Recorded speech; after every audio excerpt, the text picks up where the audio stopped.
মই এইখন লজৰ মেনেজাৰ। নাম কি? জগদম্বা লজ। নামটো কিবা আছিলে পাহৰি গ'লো নহয়। ৰাম অৱতাৰ। ঘটনাটো কি হ'ল মানে মালিকে মই আৰু মোৰ লগৰ এজন ওপৰত কিবা প্লাষ্টিক বিচাৰিবলৈ গৈছিলোঁ। তো প্লাষ্টিকটো সেই কিবা গেৰেজত চাগে লগাব। তো তাৰ মাজতে কি কি ঘটিলে সেইটোতো আমি গম পোৱা নাছিলোঁ তেতিয়া। তাৰপাছত কেমেৰা যেতিয়া চাইছোঁ তাৰপাছত এনেকুৱা কাণ্ডবোৰ হৈছে সেইটোৱে গম পালোঁ আৰু। CCTV কি দেখিলা? চিচিটিভিত দেখিলোঁ যে মালিকে ছোৱালীজনীৰ লগত মিছবিহেভ কৰি আছিলে। চিচিটিভিত দেখিছোঁ ময়ো। ছোৱালীৰ কিজনী 3 সপ্তাহ হৈছে কাম কৰা ইয়াত। মোৰো 3 সপ্তাহ হৈছে। তেখেতৰ লগত মানে 2 দিনমান বেছি হৈছে মোৰ। পূৰ্বে মোৰ তাততো এনেকুৱা কমপ্লেইন অহা নাই। আজি মোৰ তলত ছোৱালী কেইজনী আহি ডিলাৰৰ মানুহখিনিক কৈছে, তেতিয়া মোক কৈছে যে মই এনেকুৱা তেনেকুৱা কথা। তাৰপাছত মই গম পাইছোঁ এনেকুৱা হৈছে বুলি। মই ছোৱালী কেইজনীক তলতহে দেখিছোঁ, চিচিটিভিতহে দেখিছোঁ মেইন কাণ্ডবোৰ কি হৈছে।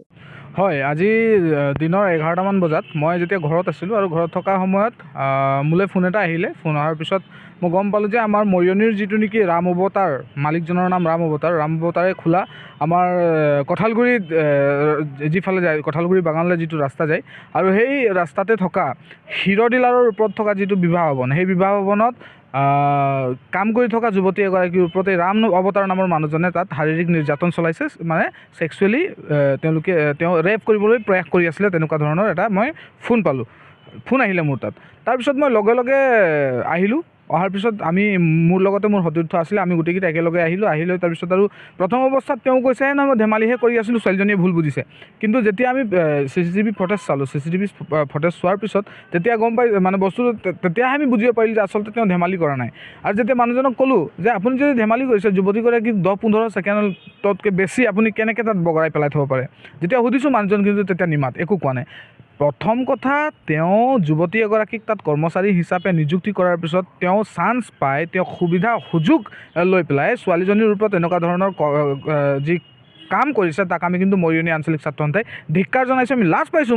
আমাৰ মৰিয়নিত তেনেকুৱা ধৰণৰ ঘটনা সংঘটিত হোৱাটো কিন্তু আমি কেতিয়াও নিবিচাৰোঁ। আৰু সেয়েহে লগে লগে আমি পুলিচ প্ৰশাসনক ইনফৰ্ম কৰিছোঁ। কিন্তু পুলিচ প্ৰশাসনৰ কথা যেতিয়া ইনফৰ্ম কৰিছোঁ বুলি কৈছোঁ, পুলিচ প্ৰশাসনক ইনফৰ্ম কৰাৰ প্ৰায় আধা ঘণ্টামানৰ পিছত পুলিচ কিন্তু তাত গৈ পাইছে। আজি আমি সকলোৱে জানো যে যি ঠাইডোখৰত ঘটনাটো সংঘটিত হৈছিল তাৰ পৰা কিন্তু পুলিচ আমাৰ ষ্টেচনটো নিচেই কাষত, বৰ বিশেষ দূৰ নহয়, ৱাকিং ডিষ্টেঞ্চত আছে। তেওঁলোক যাম বুলি ক'লেও 10 মিনিটৰ ভিতৰত তাত পাই গ'লে হয়। কিন্তু কিছু তেওঁলোকৰ প্ৰব্লেম আছিলে, অসুবিধা আছিলে বুজিছোঁ। কিন্তু সেই সময়ছোৱাত তাত উপস্থিত থকা যিসকল আমিহে বুজিছিলোঁ আচলতে তাত এটা কেনেকুৱা ধৰণৰ অপ্ৰীতিকৰ ঘটনা বা এটা উত্তাল এটা পৰিস্থিতিৰ সৃষ্টি হৈছিল। ৰাইজ ওলাই আহিছিল, ছোৱালীজনীৰ ফেমিলিৰ পৰা মানুহ আহিছিল, আৰু মানুহ অহাৰ পিছত তেওঁলোকে দোকান ভাঙি দিম বা সেই ৰাম অৱতাৰ নামৰ মানুহজনক তেওঁলোকে মাৰপিট কৰি মানে বেলেগ এটা পৰিস্থিতিৰ মানে সৃষ্টি হোৱাৰ মানে সম্ভাৱনা এটা গঢ় লৈ উঠিছিল সেইটো সময়ত। কিন্তু পুলিচ প্ৰশাসন যোৱাৰ পিছত এই সকলোবিলাক চিজিল হ'ল, ভাল হ'ল। কিন্তু কথা হৈ গ'ল, পুলিচ প্ৰশাসনে এনেকুৱা অৱহেলা কৰি তেওঁলোকে পলমকৈ যোৱাৰ বাবে এনেকুৱা ধৰণৰ ঘটনা কিন্তু সংঘটিত হ'বলৈ পাইছিল। আৰু সেইবাবে মই মৰিয়নি আঞ্চলিক ছাত্ৰ সন্থাৰ তৰফৰ পৰা এটা কথা ক'ব বিচাৰোঁ, পুলিচ প্ৰশাসনক এটা আহ্বান জনাওঁ যে অনাগত দিনত এনেকুৱা ধৰণৰ যদি কিবা আপোনালোকে ঘটনাৰ বিষয়ে শুনিবলৈ পায়, অনতিপলমে আপোনালোকে সেই স্পটত গৈ পেলাই গোটেই বিষয়টোক তদন্ত কৰি আপোনালোকে তাক যিকোনো খবৰৰ বাবে যোগাযোগ কৰক 7099017330 লগতে 7099017110 নম্বৰত।